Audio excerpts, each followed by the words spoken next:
Master Jet, kailan po maibibigay ang hardship allowance para sa multigrade? Kasi wala pa, starting January 2023. No, ang mga cases na katulad po nito ay pwede po ninyong ma-refer sa inyo pong schools division office, no, kasi po ay sa kanila yung processing ito.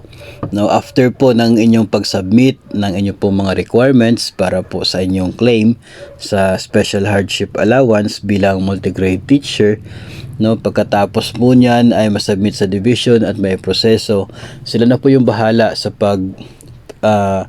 pag-perform ng dagdag pang mga trabaho dyan, no, yung mga requirements, pag-check at pag-process niyan hanggang sa ito ay aabot sa inyo pong personal na payroll account. So yung entire process po niyan ay doon nakasalalay sa mga personnel from your siguro schools, districts, tapos sa inyo pong division office. So sila po talaga yung makakasagot niyan as to kailan pwede na matanggap ninyo yung inyo pong hardship allowance.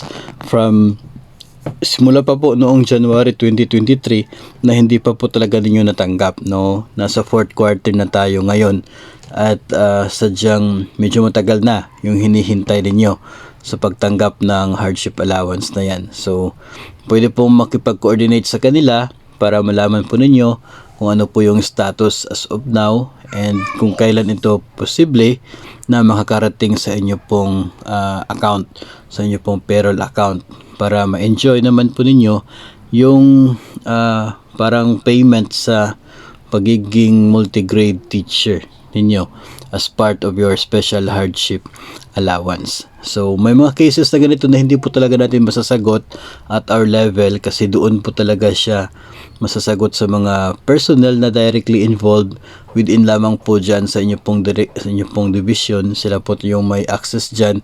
Tayo po ay wala pong mga contact sa kahit saan pong division offices maliban po dito sa amin, no, kung saan po tayo nanggaling, ay kaya wala po tayong ideya as to kung kailan nila pwedeng maiproseso po yung documents ninyo, yung inyo pong claim para sa special hardship allowance.